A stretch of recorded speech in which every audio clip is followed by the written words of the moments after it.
bonjour à tous. Bonjour. Nous sommes vraiment très heureux de vous retrouver après une coupure de quelques mois, en effet. Hein. Oui, de fin d'année. Voilà. Alors nous ne sommes pas des hirondelles, mais le printemps approche quand même. Hein. Et qui dit printemps dit travaux dans le jardin déjà. Donc février et mars sont, enfin février derrière nous. Et mars est là. Mars est là. Qu'avons-nous fait dans le jardin depuis que nous avons quitté? Eh bien, après le générique.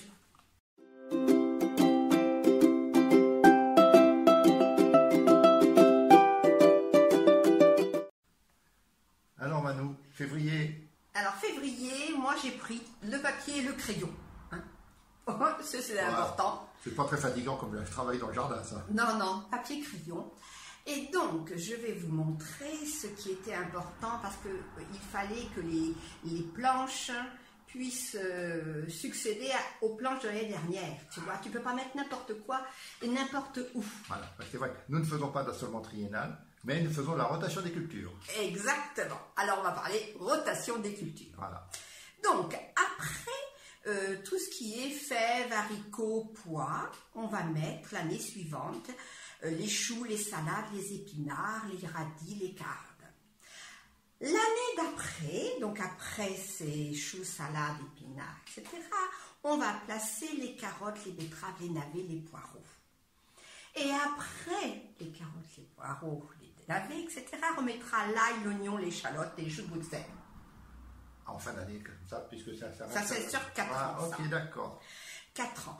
Alors, ce qui est important aussi, c'est la planche, on veut faire des pommes de terre. Hein. La planche où on a fait fèves, haricots, petits pois, cette planche-là également, on va faire aubergines, tomates, courgettes, chou-fleur. Oui. Et donc après aubergines, tomates, courgettes, chou-fleur, c'est là que l'on va mettre les pommes de terre. D'accord. En deuxième année. En troisième année, on va repartir aux salades, choux, épinards, etc. Regarde. Et puis en quatrième année, poireaux, etc. Donc il y a quand même une année, il y a quand même une plate-bande, une bande où les pommes de terre doivent s'insérer. Oui, ben, la pomme de terre est un légume très timide, mais il faut peu de place, mais enfin, il faut peu de place politique. Mais oui, hein, il faut quand même qu'elle puisse exister. Voilà. Alors, ensuite, eh bien, c'est toi qui as travaillé, hein, tu as remis.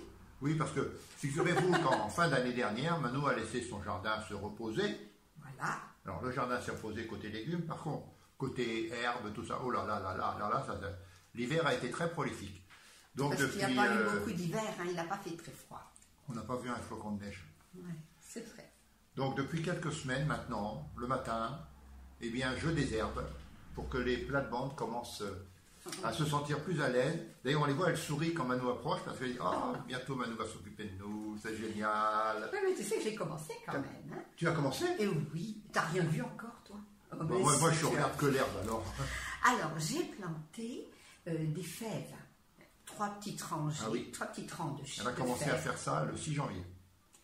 Non, au mois de février. Pour les rois. Pour les rois, d'accord. Non, mais écoutez, ils vont rien comprendre. Hein. C'est bien simple. Ah bah si, parce qu'ils sont habitués. Alors, ils sont habitués aux bêtises que je peux sortir. Au mois de février, j'ai fait 3 petits rangs de fèves. Et puis ensuite, fin février, j'ai mis des échalotes, de l'oignon et de l'ail. Oui. Voilà. Donc ça c'était fait. Oui, ça c'est fait. Alors donc on va attendre. Dernier conseil. Ça, c'est important, parce que l'année dernière, on avait commencé un peu tôt à faire nos tomates, etc. Voilà, nos semi-tomates. Tu sais qu'on n'en a pas eu une seule, pratiquement. Non, parce qu'ils ont eu une dune. Non, mais cette année, on va commencer plus tard. Hein, c'est-à-dire que là, cette semaine, eh bien, je vais commencer à faire les semis d'aubergines et de poivrons. Je pense qu'il ne faut pas commencer trop tôt, parce que de toute façon, enfin, ça c'est à l'abri, hein, mais de toute façon, on met ça en terre que après les 5 glaces, donc 12, 13, 14 mai. Donc, ça ne sert à rien de commencer. 13, 14 ou 11, 12, 13 enfin, c'est comme tu veux. Hein. C'est dans ces eaux-là. C'est dans ces eaux-là. Et donc, commencer en janvier à faire des semis, eh bien non, il y en a que je trouve que c'est un peu trop tôt. Même si c'est pour mettre dans une serre, il faut mieux attendre. C'est bon pour les gens qui habitent en Andalousie, ça. Oui, peut-être. Peut-être. Non, Dans le non, sud bon, de la France, au sud de la France. Oh, bah, même plus Hein, longtemps. sud-ouest, tout ça, bien sûr qu'ils commencent. Il commence? Ah mais bien sûr, ils commencent beaucoup Ah. plus tôt que nous. Ils ont, même si on n'a pas eu un hiver rigoureux, il y a quand même eu... Ah, il y a eu quelques gelées. voilà, c'est ça. Voilà. Exactement. Voilà, vous savez tout ce qui va se faire. Et puis bien sûr, Ah, non, c'est pas le potager, mais le jardin, eh bien il faut nettoyer, Ah, bah, tailler, tout ça le mois de mars, c'est vraiment les rosiers, les arbres, etc. Donc c'est la taille. remettre les plates-bandes en état. Ah ouais, c'est ça. Donc beaucoup de Voilà. travail en ce moment. Mais ne vous inquiétez pas, on a du personnel. Ah oui. Nos 3 poulettes sont toujours là. Et dès qu'on commence à retourner un peu de terre, elles sont là. Bientôt, elles prennent la place de la bêche ou du râteau. Oui, oui, Parce c'est vrai. qu'elles vrai. guettent les vers de C'est terre. vrai. Les pauvres qui sont au chaud dans la terre, quand elles voient le bec s'approcher, on voit leurs grands yeux des vers qui... Au secours! Bon, eh bien, vu ça, c'est pas la belle vie des vers de terre. On vous souhaite une bonne journée. Au revoir. Au revoir et à tout bientôt.